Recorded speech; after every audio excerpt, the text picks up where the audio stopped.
اس کے بعد جو ہے ایف آئی آر وغیرہ درج ہو گئی، یہ ساری چیزیں ہو گئی. لیکن جو ایف آئی آر درج ہوئی اس میں صرف اس عمران آفریدی کو نہیں بلکہ اس کے علاوہ بھی بہت سارے لوگوں کو اس ایف آئی آر میں رکھا گیا ہے. یہ ایک دشمنی کا معاملہ ہے جو بہت پرانا چلا آ رہا ہے. اب جب اس میں ایف آئی آر میں رکھا گیا تو اس میں ایک شخص ہے جس کا نام ہے تقدیر آفریدی. تقدیر آفریدی جو ہے یہ پولیس کا جو ہے وہ امپلائی ہے. یہ کافی عرصے سے جو ہے یہ پولیس میں کام کر رہا ہے، اور اس کا بھی خواجہ شمس، کیونکہ یہ آفریدی فیملی سے ہے، عمران وغیرہ کا رشتہ دار ہے، اور جو ہے خواجہ شمس الاسلام کی ایف آئی آر میں اس کو بھی رکھا گیا ہے کہ جی اس شخص کا بھی ہاتھ ہے. تقدیر آفریدی کا ایک بیان سامنے آیا ہے، وہ میں آپ کے سامنے رکھتا ہوں. وہ اس بیان میں یہ کہہ رہا ہے کہ جی میں تو وہاں پہ وقوع پہ موجود ہی نہیں تھا، وہاں پہ صرف ایک شخص تھا جس نے سارا کچھ کیا ہے. لیکن تقدیر آفریدی بھی کہہ رہا ہے کہ جی میرا پولیس کا ریکارڈ ہے، میرے خلاف کچھ نہیں ہے، میں نے کبھی جو ہے پولیس میں میرا بڑا کلیئر ریکارڈ ہے، سب کچھ ہے، پڑھا لکھا شخص ہے وہ بتایا ہی جاتا ہے. تو وہ یہ کہہ رہا ہے کہ مجھے اس میں خام خواہ انوالو کیا جا رہا ہے. پہلے اس کا بیان سن لیں، پھر آپ کو بتاتا ہوں کہ اس تقدیر آفریدی کا اور ان کا آپس میں کیا معاملہ. اور شاہد آفریدی، اسی شخص نے یہی کہا ہے کہ جی اس کی صلح کروانے کی شاہد آفریدی نے بھی کوشش کی تھی. اب شاہد آفریدی کا اس معاملے سے کیا تعلق ہے وہ بھی آگے چل کے آپ کو بتاتا ہوں، لیکن پہلے چاہ رہا ہوں آپ یہ تقدیر آفریدی کا بیان بھی سن لیں، پھر اس کے اوپر تھوڑی اور مزید بات بھی کریں گے. السلام علیکم، میں تقدیر اعظم آفریدی. گزشتہ جو واقعہ ہوا ہے، شمس الاسلام کا قتل ہوا ہے، میں ابھی دیکھ رہا ہوں کہ اس کی ایک ایف آئی آر درج ہوئی ہے، اور بہت افسوس کے ساتھ کہنا پڑ رہا ہے کہ ویڈیو میں صاف نظر آ رہا ہے کہ ایک سنگل شخص جو ہے وہ اس کارروائی میں نظر آ رہا ہے، اور انہوں نے ہمارے فیملی کے تقریباً 7 لوگوں کو بے گناہ جو ہے وہ اس میں ایف آئی آر میں نامزد کیا ہے، جس کی میں بھرپور مذمت کرتا ہوں، کیونکہ میں ایک پرامن شہری ہوں اور میں اس کا اس طرح سے پروف کر سکتا ہوں کیونکہ میری 21 سال کی پولیس کی سروس ہے اور میرا کوئی کرمنل ریکارڈ نہیں ہے، چیک کیا جا سکتا ہے. اور کرمنل ریکارڈ تو ایک طرف، میں اپنی 21 سال کی سروس میں کبھی سسپینڈ بھی نہیں ہوا، میرا ایسا پروفیشنل کنڈکٹ رہا ہے. تو اور اس کے ساتھ ساتھ میں یہ بھی بتانا چاہتا ہوں کہ شمس الاسلام اور عمران آفریدی کا جو معاملہ تھا اس میں ہمارے جو قومی کرکٹ ہیرو ہیں شاہد آفریدی صاحب، انہوں نے بھی اپنے طور پہ کوشش کی، امن کی کوشش کی، صلح کی کوشش کی اور بات بنانے کی کوشش کی. اور 20 مارچ 2025 کو انہوں نے یہ دونوں پارٹیز کا جو ہے نا اس طرح سے معاملہ طے کرایا کہ خواجہ شمس الاسلام نے کہا کہ میں جو ہے وہ بچوں کو دیت دوں گا اور بچے جو ہیں وہ یہ کیس اپنا والد کا واپس لیں گے. اور 20 مارچ کو اس پر جو ہے وہ یہ فائنل فیصلہ ہو گیا. لیکن اس کے باوجود خواجہ شمس الاسلام نے ہمارے خلاف جو کاروائیاں ہیں ان کو روکا نہیں اور ہمارے لوگوں کو نومینیٹ کرواتا گیا، مزید لوگوں کو نومینیٹ کروایا. تقدیر آفریدی کی گفتگو آپ نے سن لی. اس کا یہ کہنا ہے کہ جی خواجہ شمس الاسلام جھگڑے کے ایف آئی آر میں زبردستی بے گناہوں کو نامزد کرواتا رہا اور ہمارے ساتھ اتنی زیادتیاں ہوئیں لیکن ہمیں کہیں سے بھی انصاف نہیں مل پایا. اس نے بھی یہ کہا کہ ہمیں کہیں سے بھی انصاف نہیں مل پایا، اور جو ہے یہ سارا معاملہ جو ہے اس طرح. اب یہ بیانات آ گئے، اس نے واضح طور پہ کہہ دیا کہ جی خواجہ شمس الاسلام اور عمران آفریدی کے درمیان جو ہے وہ صلح کروانے کی شاہد آفریدی نے بھی کوشش کی، اور اس میں یہی طے ہوا کہ جی مارچ میں غالباً 2025 میں یہ معاملہ جو ہے طے ہوا تھا، اس کے اوپر کوئی کارروائی نہیں ہوئی. ان کا اب 2-3 دن پہلے کیا ہوا وہ بھی ذرا آپ کو بتا دیتا ہوں. وہ یہ ہے کہ ان کے جو آپس کی لڑائی ہے اس میں ایف آئی آرز ہیں، اس میں 4 افراد جو ہے وہ نامزد ہیں، وہ جیلوں میں. ان کی ضمانت کی درخواست لگی ہوئی تھی جس کے اوپر دونوں پارٹیاں آئیں، ادھر سے خواجہ شمس الاسلام بھی آئے، ادھر سے عمران آفریدی وغیرہ بھی آئے. تو آفریدی فیملی کا یہ کہنا ہے کہ جی عدالت کے اندر ہی ہم نے شمس الاسلام نے کہا کہ میں کسی صورت بھی ان کی جو ہے وہ میں نہیں ہونے دوں گا ضمانت. اور وہی ہوا جب جج آیا تو، کیونکہ وکیل اور جج آپس میں ان کی آپس میں اچھی ہوتی ہے اکارڈنگ ٹو آفریدی فیملی، اور وہ یہ کہتے ہیں کہ جی خواجہ شمس الاسلام نے ان کی نہیں ہونے دی ضمانت. اور پھر اس کے بعد عمران آفریدی نے یہ کہا کہ میں پھر یہی کروں گا کہ ہمیں کسی بھی فورم پہ انصاف نہیں مل رہا تو پھر اپنے باپ کے قتل کا میں بدلہ لوں گا، اور پھر اس نے یہ سب کچھ کیا. یہ کہانی کہاں سے شروع ہوتی ہے؟ یہ جو ہے بابا سلیم بھائی نے جو ہے ایک تفصیل بتائی ہے، کوشش کروں گا اس میں سے خلاصہ آپ کے سامنے رکھوں تاکہ آپ کو سمجھ آئے کہ خواجہ شمس الاسلام پر جو حملہ ہوا اور جو اس کو قتل کیا گیا، اس کے پیچھے ایک لمبی کہانی ہے. خواجہ شمس الاسلام اور خواجہ شمس الاسلام کے مارنے والے کا جو باپ تھا آفریدی، وہ آپس میں بہت گہرے دوست تھے. ان کی کیا سٹوری تھی، کہاں سے یہ معاملہ شروع ہوا اور آج اس نہج پہ کیسے پہنچا، تفصیل آپ کے ساتھ شیئر کرتا ہوں. جناب، خواجہ شمس الاسلام اور اس کو قتل کرنے والے عمران افریدی کا والد جس کا نام تھا نبی گل افریدی جو کہ پولیس میں ملازم تھا. یہ بہت پرانے دوست تھے اور ان کی دوستی جو ہے وہ آلریڈی تھی.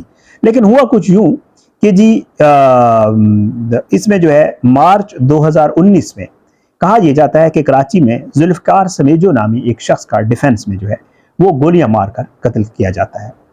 اب جب یہ قتل ہوتا ہے تو جو ذوالفقار سمیجو کی فیملی ہے وہ خواجہ شمس الاسلام کو جو ہے وہ نامزد کرتی ہے اس وکیل کو کہ ہمارا جو بیٹا ہے یہ خواجہ شمس الاسلام کے پاس ڈرائیور تھا اور اس کے قتل میں خواجہ شمس الاسلام کا ہاتھ ہے. کیوں ہے یہ آگے چل کے آپ کو بتاتا ہوں.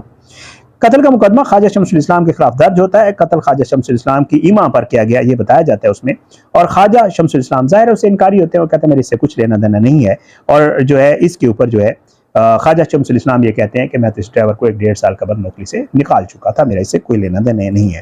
بہرحال جی اس کے اوپر ایک JIT بنائی جاتی ہے اور اس میں جو ہے ذوالفقار سمیجو کی جو JIT ہے وہ جو لکھتی ہے اس کا نتیجہ وہ یہ لکھتی ہے کہ جی خواجہ شمس الاسلام کی بچی بیٹی جو ہے اس کا ذوالفقار سمیجو کیونکہ اس کے پاس ملازمت کرتا تھا ڈرائیور تھا تو خواجہ شمس الاسلام کی جو بیٹی ہے اس کا ذوالفقار سمیجو کے ساتھ تعلق بن گیا یا ذوالفقار سمیجو اس سے تعلق بنانا چاہتا تھا وٹ ایور جو بھی تھا. وہ جو ہے وہ کہتے ہیں کہ جی JIT کے سامنے خواجہ شمس الاسلام نے بتایا کہ ذوالفقار سمیجو گھر والوں کو بلیک میل کر رہا تھا.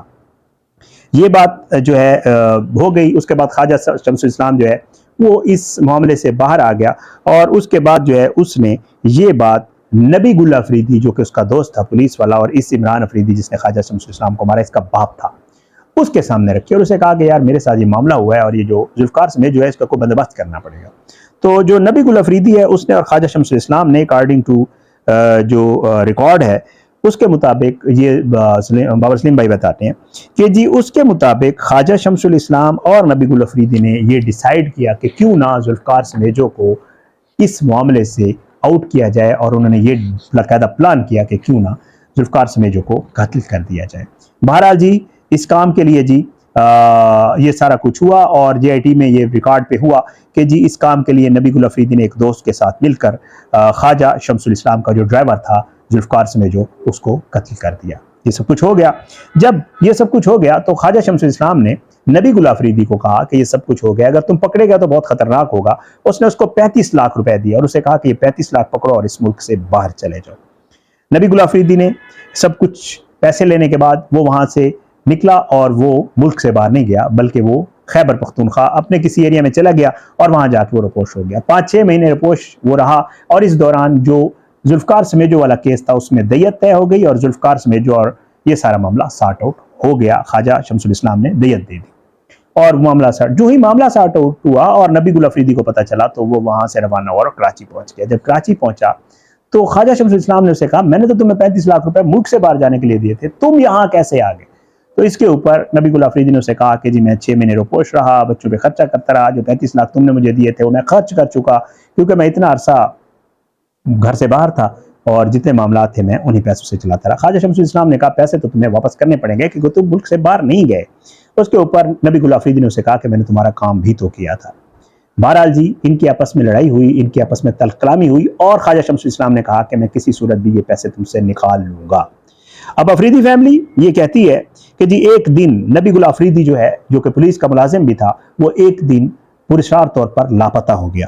جب وہ لاپتہ ہوا تو اس کی FIR ہوئی اغوا کی اور وہ خواجہ شمس الاسلام کے خلاف ہوئی اور جو ہے اس کے بعد یہ معاملہ پولیس اس کو تلاش کرتی رہی, ناکام رہی اور ایک دن یہ ہوا کہ نبی گل افریدی کی لاش جو ہے وہ ٹھٹھا کے قریب ایک علاقے سے ملی جس کو جھرک کہتے ہیں. بہرحال جی یہ تشدد زدہ لاش تھی اور اس کا الزام بھی شمس الاسلام پر لگایا گیا اور جو ہے اس کے گھر والوں نے کوشش کی, جو نبی گل افریدی کے گھر والے تھے, کہ خواجہ شمس الاسلام کو اس FIR میں رکھیں, اس کو گرفتار کروائیں, اس کے اوپر کچھ بھی ہو.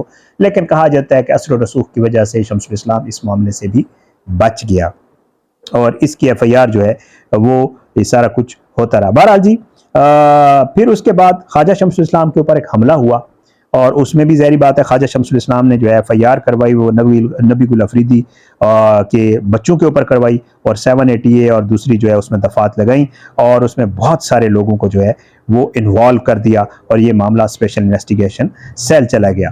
بہرحال اب اس کے اوپر جب وہ FIR ہوئی تو اس میں 4 لوگ پکڑے گئے جو جیل میں ہیں, جن کی آپ کو ضمانت کا بتایا اور پھر وہ ضمانت نہیں ہونے دے رہا تھا خواجہ شمس الاسلام.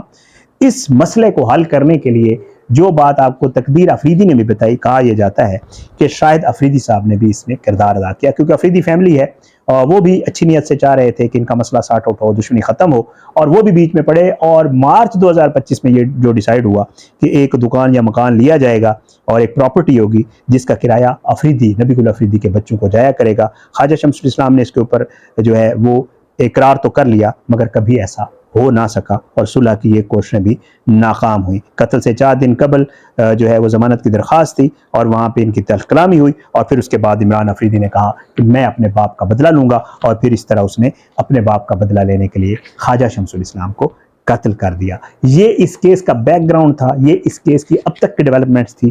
میری کوشش تھی آپ کو ایک ویڈیو میں، تھوڑی لمبی ہو گئی، آپ کو اس کا پورا ایک احاطہ کر دوں۔ اپنی دعاؤں میں یاد رکھیے گا، انشاءاللہ اگلی ویڈیو میں ملاقات ضرور ہوگی، لیکن بشرط زندگی۔ پاکستان زندہ باد۔ اللہ حافظ۔